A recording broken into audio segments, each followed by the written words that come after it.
Hi guys, I'm Jenn Johns. Welcome back to the channel. If you haven't subscribed yet, please make sure you do so. We're almost at 2 million subscribers and I really want you to be one of them.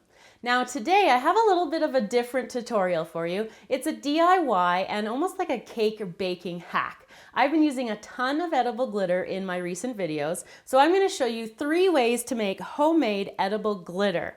Now the first way I'm going to show you is I'm going to be using a larger grain of sugar in order to make this nice kind of like crystal-like edible glitter.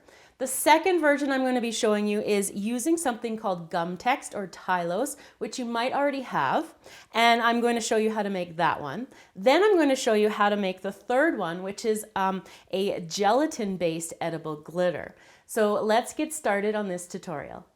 The first edible glitter recipe I'm going to show to you is one using sugar. Now the sugar you want to use is a larger grain than you would find with a traditional granulated sugar. This one here is an organic sugar and it's natural, and then this one here is sugar in the raw. Either of these work for this. The sugar in the raw is even a little bit larger than what I have here in the bowl. So in the bowl is the natural sugar, and you're going to use 1/4 cup of the natural sugar. You can use more or less as you wish as well. Then what you can do for coloring is you can use any shade of gel paste that you want to, and you can also use food coloring in this recipe if you choose to use the liquid version. And then you're going to need a small zipper bag that you can mix up the sugar in. So what we have to do is take our sugar and pour it into our bag here. And then I'm going to take a drop or 2 of whatever color. I'm going with blue for this. So you want to have like a drop or 2 in here. And then what you want to do is seal up the bag. So zip that together. And then just using your hands, you're just going to work that color into the sugar until it is all combined.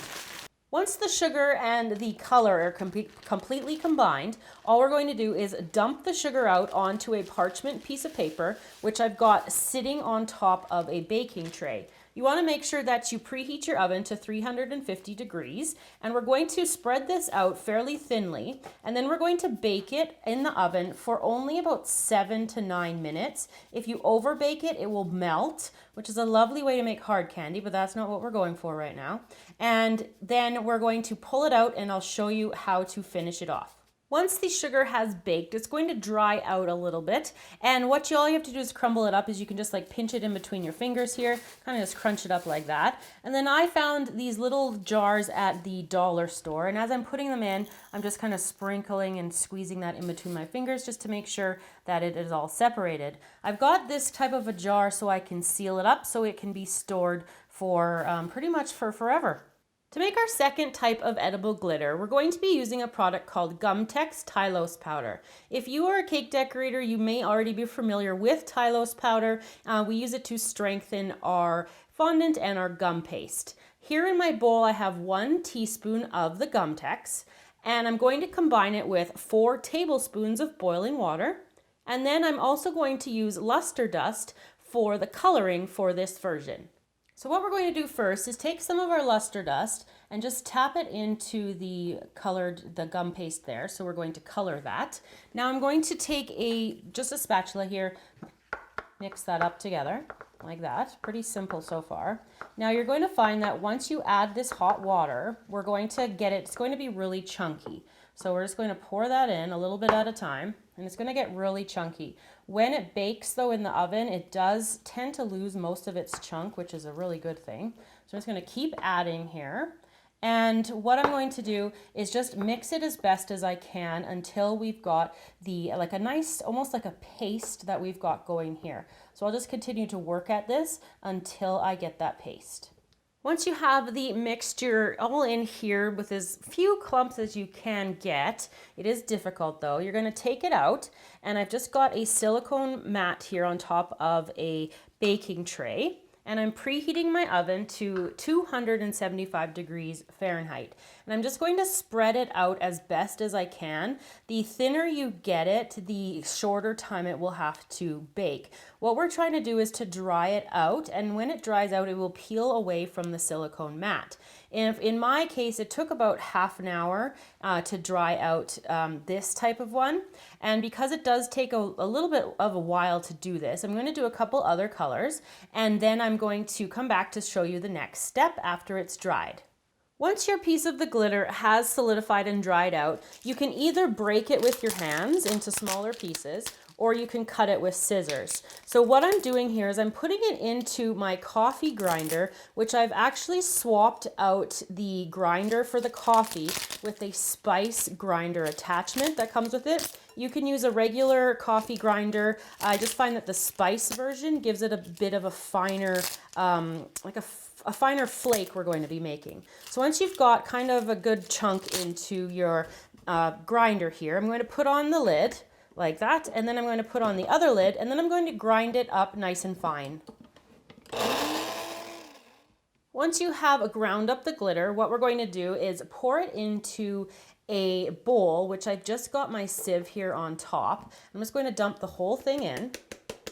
Tap that off, and I'm just going to give it a little shake, and what this is going to do is it's going to separate the larger pieces from the smaller pieces. Now these larger pieces I can pop back into the grinder and re-grind them, and these little pieces that have gone through, they are like that there. And this, what I love about this one is that it's super, super shiny. So I've got this little mixture here, and I'm going to take these smaller ones and I'm going to dump them into my little pots that I have. And you can get a bunch of different sizes of these kind of little pots. They're super handy for this type of project. And I found them in the craft area of the dollar store. So I'm just going to finish this off, regrind those larger chunks, and then I'm going to show you the third way to make edible glitter.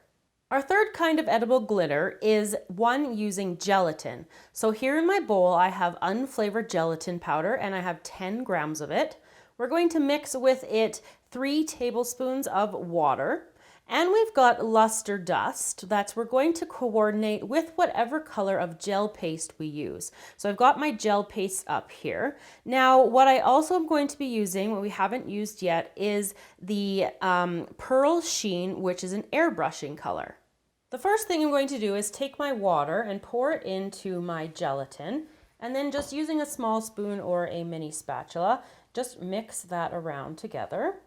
We're just going to roll that in here, moving that all around. The gelatin will thicken up, pardon me, like this. So we've got it nice and thickening up now. And so what we're going to do now is take some of our luster dust, and we're going to tap it into here. It's going to give it a nice little sheen. And then I'm going to take my airbrushing Pearl Sheen and do a nice big squirt of that into there. And then to give it some extra color, I'm going to do at least 1 drop of purple and maybe 2, there we go, like that.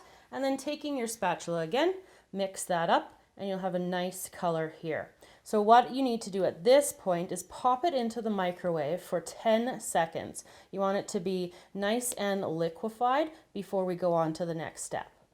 Once you've heated up the gelatin mixture, you can put it on top of a piece of acetate. Really hard to see, but it's here. And I've just got it sitting on top of a cooling rack so I can move it afterwards. So what you're going to do is just take your gelatin mixture and just pour it onto the acetate here. Try to be in the middle because it is hard to see. You don't want to have it go off your little piece of paper here. So I'm just going to take an offset spatula and spread it out as thinly as I can. Now this is going to take a fairly long time to solidify, so it's best to leave it completely overnight. And I found that if you put it in front of a dehumidifier or even in front of a fan, it solidifies a little bit faster than it does just out in the air. Once the gelatin has dried, it's going to curl up and it's going to pull away from the acetate sheet, so it's super easy to work with once it's completely dry. You can either cut it or you can tear it, just like that. And I'm going to tear it up into small enough pieces to fit here in my coffee grinder, again fitted with the spice grinder attachment. And I'm just taking little pieces here, putting them into there, and then put on the lid, and then put on the top here, and then grind it up to be as fine as you would like it to be. Once once you have ground up a decent portion of the gelatin sheet here, you're going to take it and put it into the sieve above a bowl, just like I did before with the Gum-Tex one.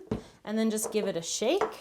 Shake that through, get all the little pieces of the glitter that come through at the bottom there.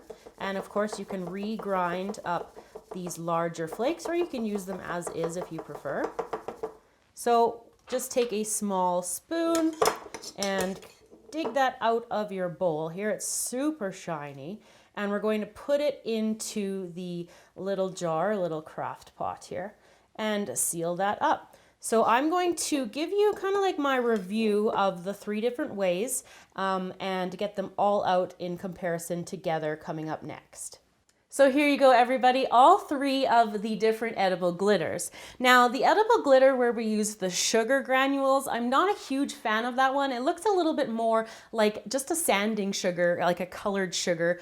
But I do like how it's kind of like a bigger granule, and it can give like a different effect than teeny tiny glitter would.